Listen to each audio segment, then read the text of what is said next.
देखिए, तो transportation problem में एक आता है डिजर्नेसी इन ट्रांसपोर्टेशन। देखो 99.99%, 100 नहीं बोल रहा हूँ, ये लिख करके नहीं आएगा कि solve the degeneracy of the transportation problem. Solve करके आएगा और उसमें डिजर्नेसी अपने आप आने वाली है। हमने इसके पहले जब बताया आपको, तो उसमें हम क्या करते थे भाई, अलग अलग मेथड से, नॉर्थ वेस्ट कार्नर रूल था, वॉगल्स अप्रोक्सीमेशन मेथड था, ये सब मेथड किए।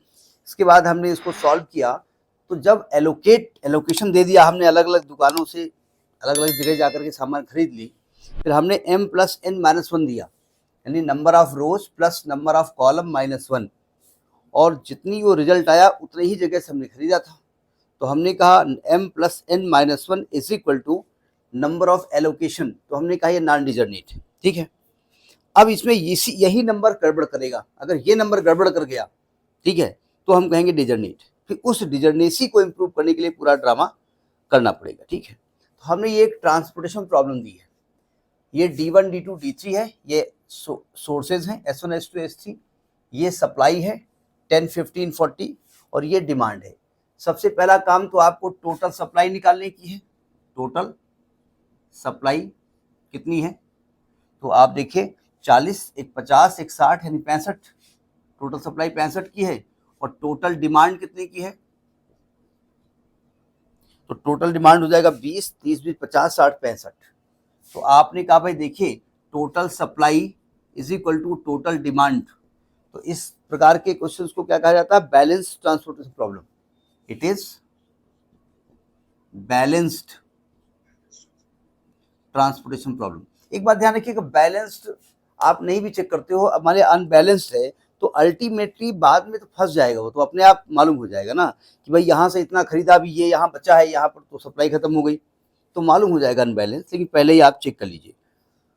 अब हम इसमें, चूंकि हमको डिजर्नेसी समझाना है, इसलिए मैं आपको कोई मेथड समझाने वाला नहीं हूँ। हमने बहुत सारे मेथड यहाँ पढ़े हैं ना, तो आप इसको पहले अपने आप सॉल्व कर लेंगे। ठीक है, कौन से, वॉगल्स अप्रोक्सीमेशन सबसे अच्छा होता है, लेकिन आपको डिजर्नेसी करनी है तो आप यहाँ पर कोई मेथड लगा दो। हम सस्ता वाला लगाए दे रहे हैं जिसमें कि बिना दिमाग की हो। कौन सा, एक मिनट, हाँ, north west corner rule. We apply north west corner rule, जानबूझ के अप्लाई कर रहे हैं। We apply north west corner rule. आप मेथड कोई भी लगा सकते हैं, ठीक है, लेकिन लोएस्ट कास्ट जो होगी वो आपको कहां से मिलेगी, वॉगल्स अप्रोक्सीमेशन से। लेकिन अगर आपसे इनिशियल बेसिक फेसिबल सोल्यूशन कहते हो, तब फिर आप नॉर्थ वेस्ट नहीं लगाएंगे, वॉगल्स लगाएंगे। ठीक है, लगा देंगे तो गलत नहीं है, क्योंकि मेथड तो दिया नहीं गया है। लेकिन ऑप्टिमल जब टेस्ट करोगे ना, तो चाहे वॉगल्स लगाओ, चाहे नॉर्थ वेस्ट लगाओ, चाहे जो लगाओ, चाहे जो भी लगाना हो, वो आपको अपने आप लोएस्ट कॉस्ट मिल जाएगी। क्योंकि जहां गलती करोगे ना, वो ऑप्टिमल टेस्ट में पकड़ में आ जाता है कि क्या गड़बड़ है। देखो, कहाँ से शुरू करें, इस दुकान में एंट्री मारे, यहाँ पर मेरी डिमांड कितने की थी, डिमांड 20 की थी, सप्लाई 10 की थी, तो यहाँ से हम कितना खरीद लेंगे, 10 खरीद लेंगे। ठीक है, इसके बाद यहाँ का काम खत्म हो गया, ये तो फिनिश हो गया, यहाँ पे 10 बचा है, यहाँ पे आए, यहाँ से कितना खरीद लिया हमने, 10 यहाँ से खरीद लिया। ठीक है, अब यहाँ का काम खत्म हो गया, यहाँ बचा है 5, यहाँ आए, 5 यहाँ से खरीद लिया। अब इसका काम खत्म हो गया, यहाँ बचा है 10 यहाँ से खरीद लिया, और 30 यहाँ से खरीद लिया। समझ में बात नहीं आई, और हमने ट्रांसपोर्टेशन कॉस्ट निकाल ली। आप मेथड तो धांसू है, ये कोई दिक्कत वाली बात नहीं, हमें मालूम है धांसू मेथड है, लेकिन ये मेथड में आपको लोवेस्ट कॉस्ट नहीं मिलती है। ठीक है, क्या होगा, 2 × 10 ऐड कर दें, 2 × 10 20, प्लस 4 × 10 40, प्लस 5 × 5, प्लस 3 हम 30, प्लस 30 × 30, तो 30 30 60, 40 100, 20 25 125। तो ट्रांसपोर्टेशन कॉस्ट कितनी आ गई, 125 आ गई। अब आप ये नहीं समझना इतना सस्ता क्वेश्चन जो आंसर आ गया, ये आपको लगाना पड़ेगा। ठीक है, अगर नॉर्थ वेस्ट कार्नर रूल भी लगाओगे तो आप लिखेंगे, first we go to the column C11, ठीक है, वी एलोकेट 10, ये लिख देंगे, ठीक है। देन वी गो, ये ना कहना ये cancel, then we go C12 we allocate 10, then we go C22 we allocate 5, then we go C32 we allocate 10, then we go C33 we allocate 30, ठीक है। ये एलोकेशन आपको लिखना पड़ेगा, ठीक है, तब आप करेंगे। अब यहां पर क्या लिखेंगे, अब निकालेंगे m प्लस n माइनस 1, कितनी रो है, 3 रो है और 3 कॉलम है, तो 3 प्लस 3 माइनस 1 बोले तो 5, और एलोकेशन कितने हैं 1 2 3 4 5 is equal to number of allocations. और डिटरमिनेंट के लिए क्या था कि जो भी आपने वहां पर लिख रखा है उनकी इंडिपेंडेंट पोजीशन होगी, and are in independent position, allocations and all the allocations are have independent position, and all the allocations have independent position, independent position। इसको हमने क्या बताया था कि आप जितने भी एलोकेशंस हैं उनसे आप चलिए एक किसी एक से चलना शुरू करिए और क्लोज पाथ बनाइए, नहीं बनेगा। देखो ये दोबारा यहाँ नहीं पहुंच सकते। अब ये ना कहना इधर से मुड़ जाएं, देखो जहां से मुड़ोगे वहीं से मुड़ोगे जहां पर एलोकेशन होगा, नहीं समझे, मतलब आप इधर इधर यहाँ नहीं जा सकते, यहाँ गए मान लिया तो मुड़ने के लिए ना तो यहाँ से मुड़ सकते हो ना तो यहाँ से मुड़ सकते हो। आप जिस कॉलम से मुड़ेंगे उस कॉलम में मतलब मुड़े की दुकान में खरीदना पड़ेगा, अगर एलोकेशन है तभी आप मुड़ोगे। तो देखो ध्यान से, इधर गए यहाँ से मुड़े, इधर गए यहाँ से मुड़े, अब दोबारा लौट के यहाँ नहीं जा सकते। तो अगर क्लोज पाथ नहीं है तो हम कहेंगे ये क्या है, ये आपकी इंडिपेंडेंट पोजीशन है। अब मैं इसका ऑप्टिमल टेस्ट करता हूं, ऑप्टिमल टेस्ट। अब आप कहेंगे डिजर्नेसी तो नहीं आई तो अच्छी बात है, आगे आएगी। जरा इसको ऑप्टिमल टेस्ट करते हैं, इसी में लिख रहे हैं, ये 10 है, ये 20 है, ये 10 है, ये 20 है।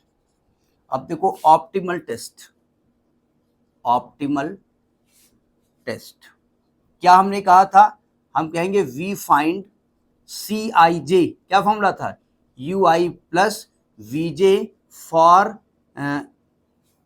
कौन सी, allocated cell, occupied cell, occupied cell याद है, ऑक्यूपाइड सेल। देखो ध्यान से, IJ मतलब रो एंड कॉलम, IJ का मतलब क्या होता है, रो एंड कॉलम, जरा सावधान क्योंकि मैट्रिक्स है ना।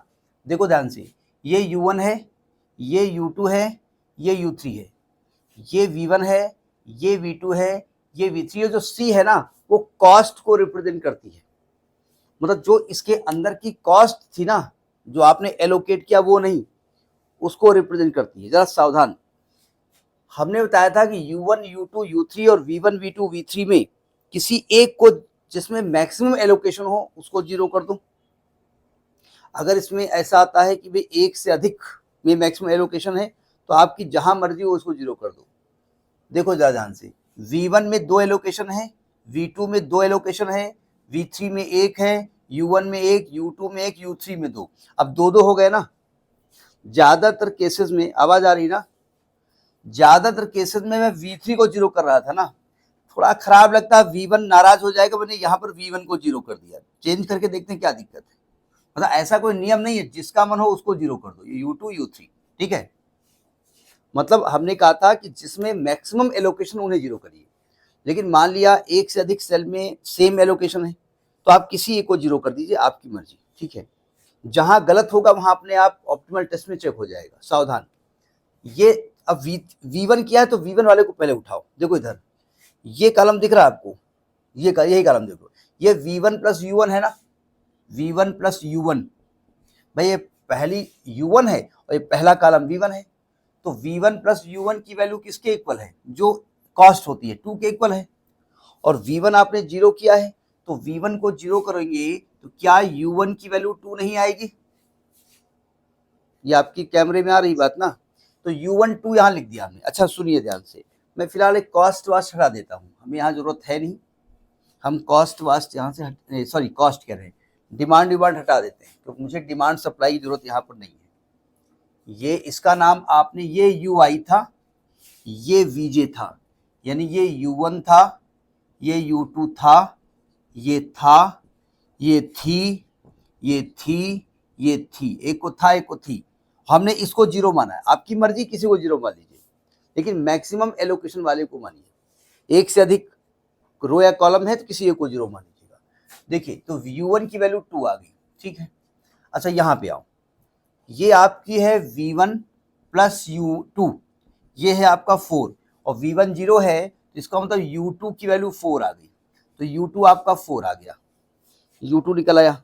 अब देखो ध्यान से, अब U2 का इस्तेमाल करेंगे V2 निकालने के लिए। ये इस पे आओ, ये है आपका U2 plus V2, U2 second row and second column, इसकी कॉस्ट है 1, और U2 निकाल चुके हैं 4, 4 plus V2 is equal to 1, तो V2 की वैल्यू आ गई माइनस की 3, V2 आ गया माइनस का 3। इसके बाद V3 निकालने के लिए, नहीं सुनिए, V2 निकल आया है तो इस कॉलम का यूज करिए, इसमें U3 निकल आएगा। देखिए ये क्या है, ये है U3 प्लस V2, ये कॉस्ट है 3, U3 मालूम नहीं है, और V2 आपका है माइनस का 3 इज इक्वल टू 3, तो U3 की वैल्यू आ गई 6, U3 आ गया 6। ये सब आप कर चुके हैं एक बार, ठीक है, लेकिन अब क्योंकि करना है तो करना है। यहाँ पे आ जाओ, ये है U3 plus V3 is equal to 6, और U3 है 6, तो क्या V3 को 0 आ जाएगी क्या? एक मिनट, गलत हो गया क्या? सब 1 है, सॉरी सॉरी सॉरी, ये 1 है, 6 कहाँ से लिख दिया आपने? कॉस्ट लिखी हुई है ना, 1 है, तो आपका जो V3 होगा वो माइनस का 5 हो जाएगा, माइनस का 5 हो गया। आप क्या निकालेंगे? CIJ, ये नोट कर लीजिए पहले। अब यहां अपनी जानकारी के लिए मैं लिखे दे रहा हूं, क्योंकि अब इसको रब करेंगे हम। यहां U1 लिखे दे रहे हैं, U1 है आपका 2, U2 है आपका 4, U3 है आपका 6, V1 है आपका 0, V2 है आपका -2, V3 आपका है माइनस का 5। रब कर दें इसको, ये जरूरत आगे पड़ेगी, ध्यान रखिएगा, ठीक है, पड़ेगी तो हम अपनी कॉपी से देखेंगे। देखो आप क्या करेंगे जब बताइए, CIJ for empty cell, CIJ for empty cell. CIJ क्या होता है? कॉस्ट मैट्रिक्स, जो कॉस्ट लिखी होती है, जहां से आप खरीदते हो जाकर के कॉस्ट होती है, उसके बारे में बात हो रही है। तो देखो CIJ फॉर एम्प्टी सेल में हम क्या करेंगे,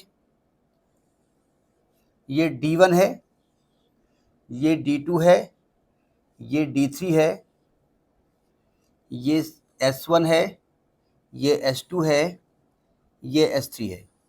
ये विजिबिलिटी ठीक है ना? D1 है, ये D2 है, ये D3 है, ये S1 है। हमें डिमांड सप्लाई से कोई मतलब नहीं है, ध्यान रखिएगा। पहले जहां जहां से परचेज किया उन्हें क्रॉस कर दीजिए, क्योंकि आपको एम्प्टी चाहिए, जहां पे एलोकेट है उनको नहीं लेंगे।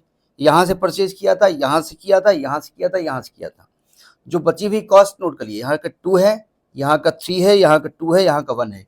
एक बार चेक जरूर कर लीजिएगा, क्योंकि गलतियां हमसे बहुत जल्दी हो जाती हैं। ये मैट्रिक्स है, मैट्रिक्स CIJ, इसको मैट्रिक्स लिखा जाता है। इसके बाद क्या लिखेंगे? Matrix UI plus VJ for empty cell. Empty cell के लिए हम UI प्लस VJ निकालते हैं, यहीं से बनाना शुरू करेंगे जानबूझ के, थोड़ी जगह चाहिए हमको। D1 है, D2 है, D3 है, ये S1 है, ये S2 है, ये S3 है, ये UI है, ये VJ है। एलोकेटेड क्रॉस कर दो, इसमें से गलती ना हो। और U1 की वैल्यू क्या है? U1 की वैल्यू 2 है, U2 की वैल्यू 4 है, U3 की वैल्यू 6 है, V1 आपका 0 है, ये माइनस का 3 है, माइनस का 5 है, ठीक है। हमने कहा UI plus VJ for empty cell, तो ये एम्प्टी सेल है, इसमें U हो जाएगा 2 और V हो जाएगा -3, दोनों को प्लस करेंगे तो माइनस का 1 आएगा। यहाँ पर ये हो जाएगा 2, ये हो जाएगा -5, दोनों को प्लस करेंगे तो माइनस का 3 आएगा। यहाँ पे आइए, u है 4 और v है -5, तो ये माइनस का 1 आएगा। यहाँ 0 + 6, ये 6 आएगा। ये हो गया ui + vj। ठीक है, अब क्या करेंगे, अब निकालेंगे, यहाँ पर देखिए डेल्टा आई जे, क्या फॉर्मूला होता है, C I J minus U I plus V J for empty cell. Empty cell का मतलब ये हुआ कि जिन दुकानों से हमने कोई चीज परचेज नहीं की है उन उन जगहों को चेक कर रहे हैं कि कोई गलती तो नहीं कर दी, अगर यहाँ से परचेज किया होता तो सस्ता पड़ता, वो ये मतलब यहाँ पर है। तो यहाँ पे बनाइए आप D1 D2 D3 S1 S2 S3, ये जो आप ऑप्टिमल टेस्ट कहते हैं इसको मोदी मेथड कहा जाता है, मॉडिफिकेशन मेथड कहा जाता है। ठीक है, लेकिन एक और मेथड भी है, वो देखा जाएगा बाद में। फिलहाल देखिए, देखो ये आपके तो एलोकेटेड थे, हटा दीजिए इन्हें। अब -2 -1 तो +1 हो जाएगा, ये 3 आएगा। 3 -1 यानी कि 6 हो जाएगा। 2 -1 यानी कि 3 आ जाएगा। 1 माइनस यानी कि माइनस का 5 आ जाएगा। तो आप क्या लिखेंगे कि delta 31 is less than 0, so solution is not optimal. Solution is not optimal. हमने क्या कहा था, अगर सभी delta I J greater than 0 हैं तो सोल्यूशन ऑप्टिमल होगा। ठीक है, अगर इक्वल टू 0 हैं तो सोल्यूशन ऑप्टिमल होगा, लेकिन एक और सोल्यूशन पॉसिबल है, एक और जगह पॉसिबल है, वहां से खरीदा होता तो शायद कुछ ऐसे ही कुछ आसपास पड़ता। लेकिन अगर लेस देन 0 है तो सोल्यूशन ऑप्टिमल नहीं होगा। So we improve the cell, लिखेंगे so we improve the cell, we improve the solution, ये लिख दो, इम्प्रूव द सोल्यूशन। समझ में आई बात, नहीं आई? अब सोल्यूशन को इम्प्रूव करने का तरीका देखिए, हमने आपको बताया था। अब आपको इसमें निगेटिव आने का मतलब यहां से खरीदना है आपको। ठीक है, अब कितना खरीदना है, कैसे खरीदना है, उसके लिए हम इसको इम्प्रूव करने जा रहे हैं।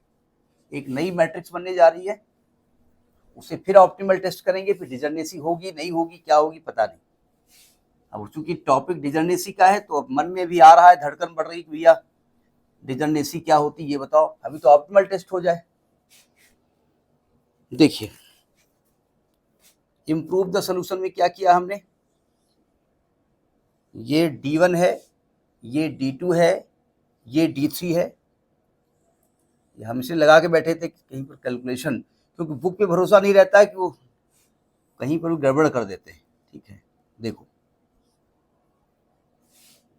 सप्लाई कितने की है, 10 15 40 यानी 65। डिमांड कितने की है आपकी, 20 15 30। अब आप केवल एलोकेशन देखिएगा, कॉस्ट न देखिएगा। आपने यहां से 10 लिया था, यहां से 10 लिया था, यहां से 10 लिया था, यहां से 5 लिया था, यहां से 10 लिया था, यहां से 30 लिया था। सावधान, अब ये वाला जो निगेटिव पोर्शन यहां से कुछ लेना है। ठीक है, देखो ध्यान से, अगर हम यहां से +x ले लें, सावधान, तो हमें क्लोज पाथ बनाना पड़ेगा, यहीं से चलेंगे फिर वहीं लौट के आएंगे। रास्ता कोई भी आप चुन सकते हैं। देखो यहां जाएंगे, यहां पर -x करना पड़ेगा। भाई आप कहीं से खरीदोगे तो उतना बैलेंस करोगे ना आपको। अगर आप सुनो ध्यान से, अगर आपने x प्लस किया है तो यहां +x नहीं हो गया है, तो यहां +x किया तो यहां भी +x हो गया है, तो दिक्कत नहीं हो गई है। फिर तो आपका सप्लाई बढ़ गई, डिमांड बढ़ गई। तो आपने जब -x किया तो यहां भी -x हो गया, ये बैलेंस हो गया नहीं हो गया। अच्छा, फिर यहां गए, अब से यहां भी माइनस किया तो यहां माइनस हो गया, यहां गए तो यहां +x कर दिया तो यहां भी +x हो गया, ये बैलेंस हो गया।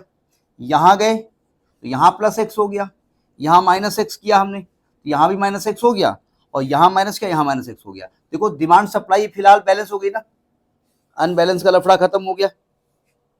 ठीक है, इसके बाद ये वापस लौट के आ गए। ठीक, अब इन्हीं चारों में से आपको एक छांटना पड़ेगा।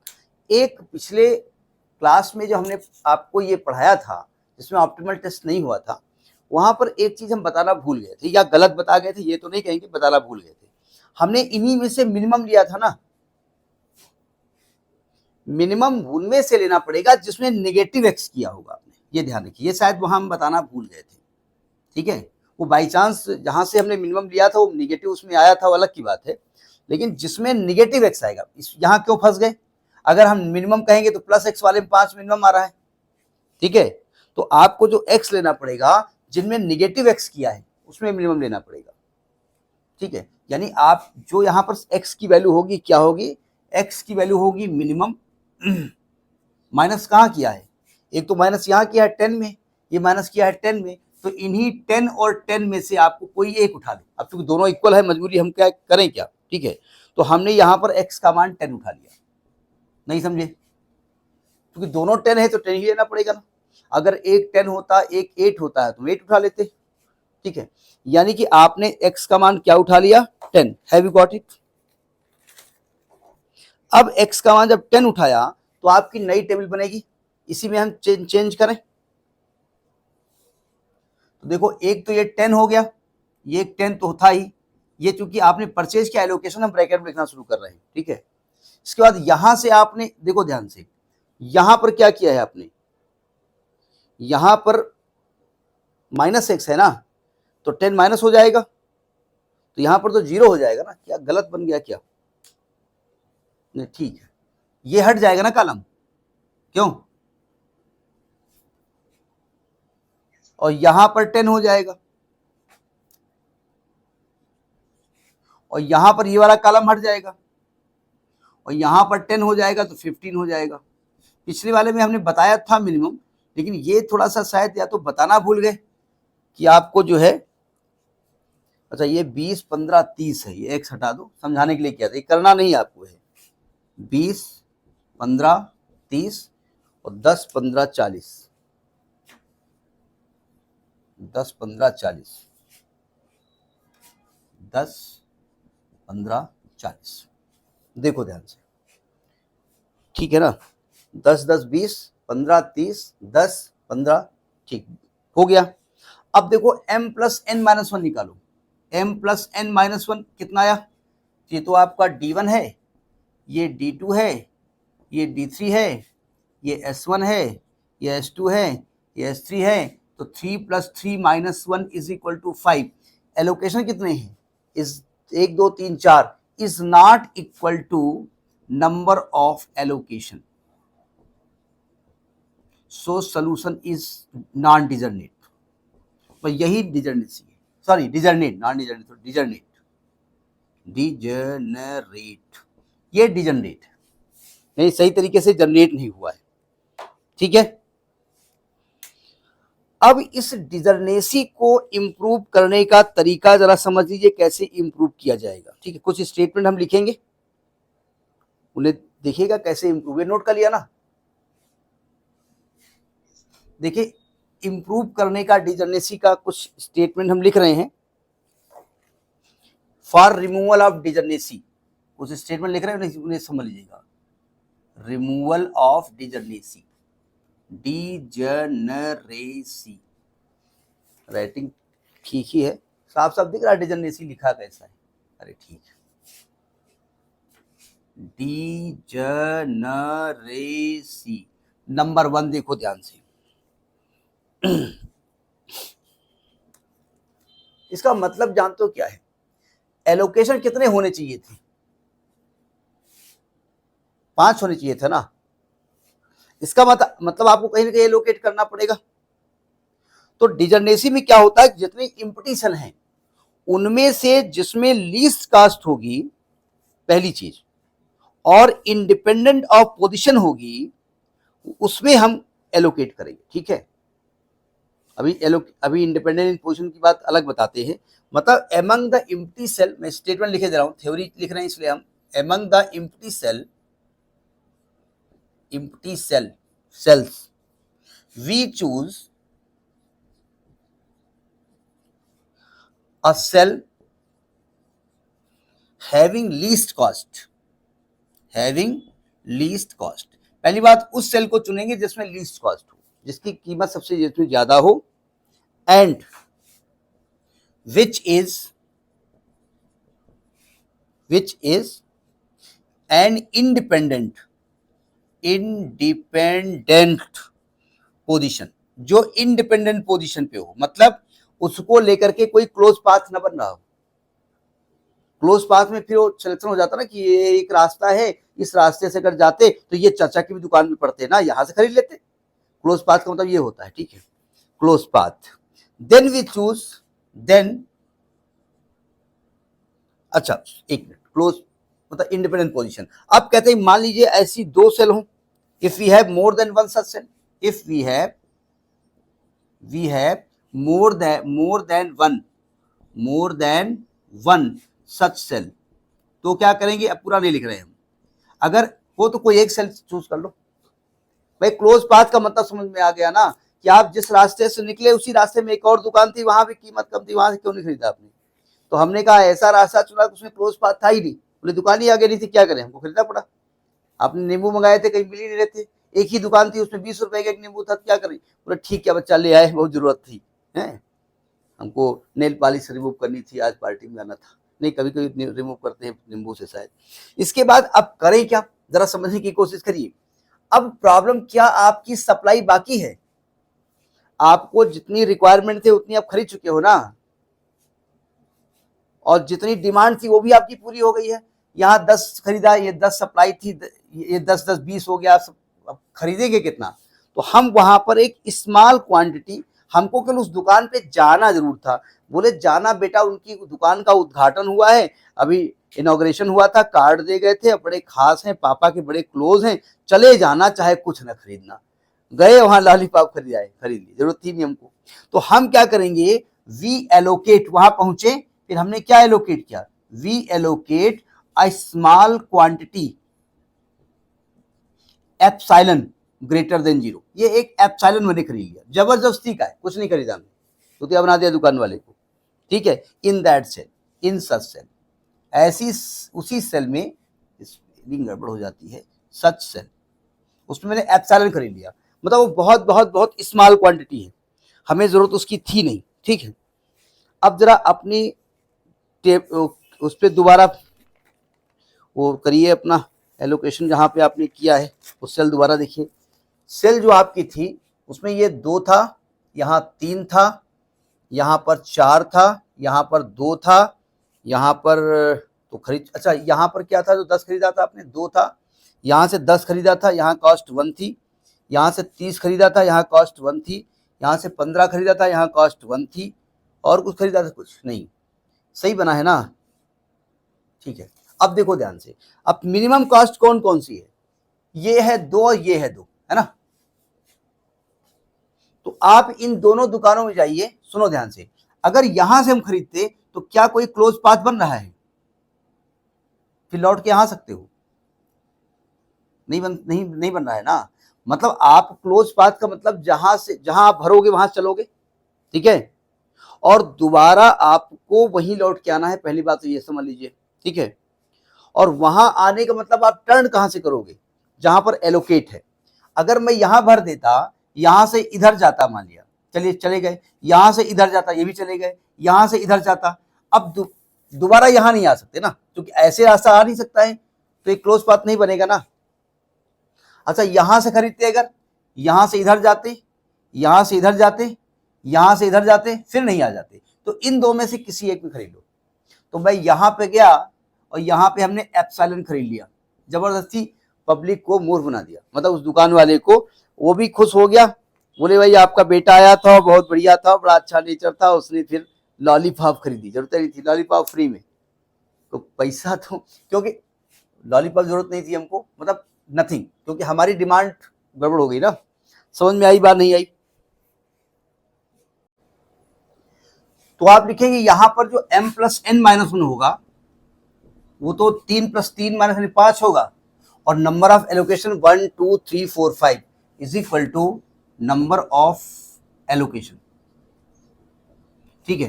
तो ट्रांसपोर्टेशन कॉस्ट यहां पर क्या आने वाली है उससे भी मतलब नहीं है हमको, ठीक है, अभी तो डिजर्नेसी हमने यहां पर इंप्रूव की है। तो ट्रांसपोर्टेशन कॉस्ट कितनी आने वाली है, ट्रांसपोर्टेशन कॉस्ट अभी नहीं निकालेंगे, नहीं सॉरी, अभी तो आपको ये दिखाना पड़ेगा कि भाई आपका जो प्रॉब्लम है वो ऑप्टिमल है कि नहीं है। अब मैं थोड़ा शॉर्ट लगाता हूं इसमें, ऑप्टिमल टेस्ट करने के लिए शॉर्टकट चलता हूं, ठीक है।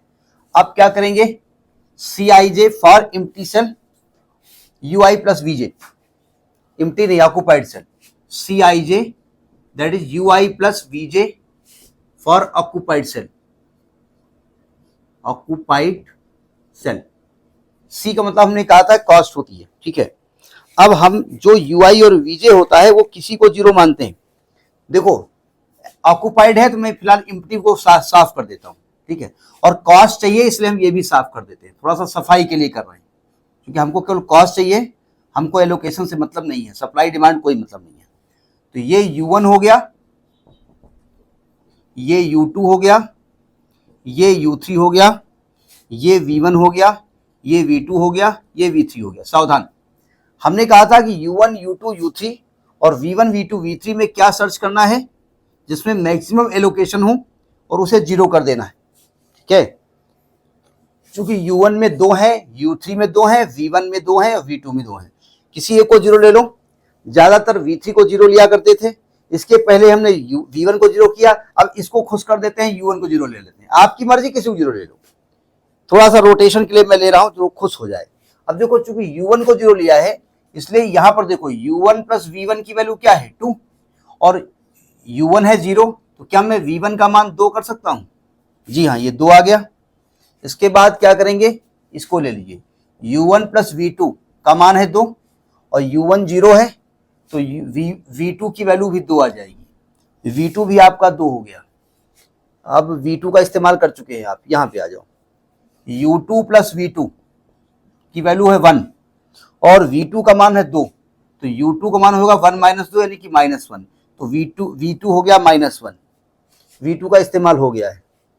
अब इस यहां पे आ जाओ, यह है U3 प्लस V1 की वैल्यू है 1 और V1 निकाल चुके हैं 2, तो U3 आ जाएगा 1 माइनस 2 यानी कि -1, ये -1 हो गया। अब यहां पे आ जाओ, U3 प्लस V3 की वैल्यू है 1 और ये -1 है, तो V3 की वैल्यू आ जाएगी 2 यानी कि 2 आ गया। तो ये हमारी वैल्यू आई है फिलहाल, इसकी 2 2 2, इसकी 0 -1 1 -1, ठीक है। इसे कहीं ऊपर नोट कर लीजिए। ये जब प्रैक्टिस करोगे ना तो क्वेश्चन टफ नहीं है, बस इसका प्रोसीजर याद रखना थोड़ा सा कॉम्प्लिकेटेड है। तो ये आपका है U1, ये U1 है आपका 0। देखो U1 हमने 0 माना है, हमने कहा था चूंकि एलोकेशन मैक्सिमम होना चाहिए, अब जिसमें मैक्सिमम हो वो मान लो 0, क्या दिक्कत है।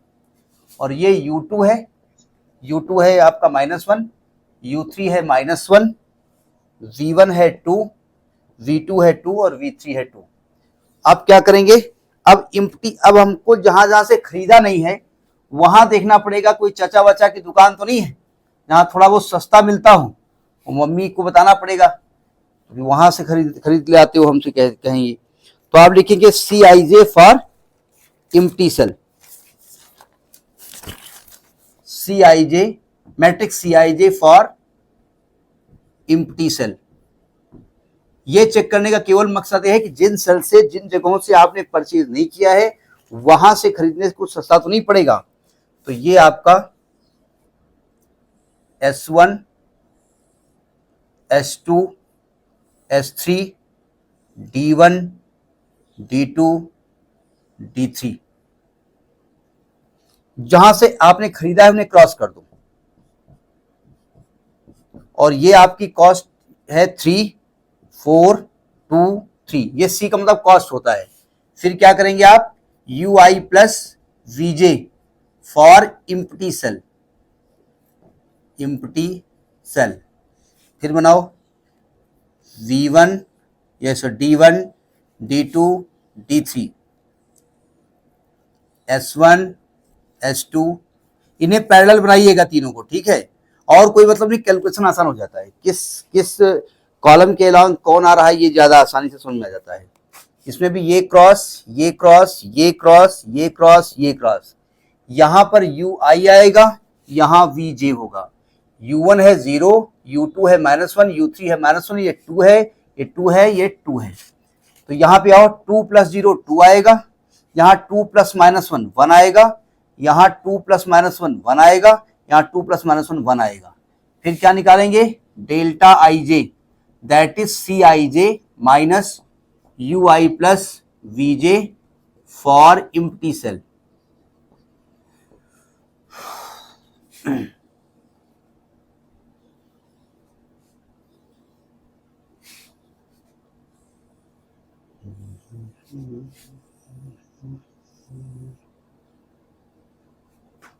ये आपका एलोकेटेड पहले से था, क्रॉस कर दो क्योंकि एम्प्टी के बारे में बात कर रहे हैं। अब देखो ध्यान से, 3 माइनस 2 यानी कि 1 आएगा,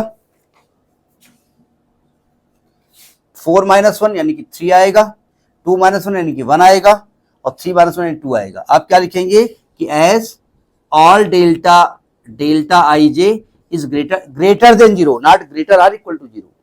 इक्वल टू 0 में ऑप्टिमल टेस्ट होगा, ठीक है, वो ऑप्टिमलिटी टेस्ट ठीक है, वो आप लिख देंगे, but another solution is also possible.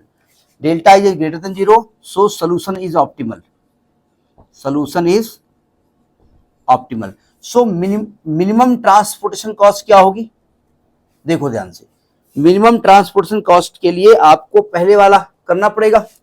क्या क्या खरीदा था आपने, पहले वाली कॉस्ट क्या थी, देखो ध्यान से। यहां पर से आपने क्या, ये तो आपने बना लिया ना, ये फाइनल बनाएंगे। यहां से 2 कॉस्ट थी, यहां से 10 खरीदा था, यहां से 2 कॉस्ट थी, यहां से एप्सिलॉन खरीदा था, यहां से 1 कॉस्ट थी, यहां से 15 खरीदा था, और यहां से 1 कॉस्ट थी, यहां से 10 खरीदा था, और यहां से 1 कॉस्ट थी, यहां से 30 खरीदा था, ठीक। अब मल्टीप्लाई कर दो उठा करके, तो आपकी पहले क्या मल्टीप्लाई में आया था, 125 आया था क्या,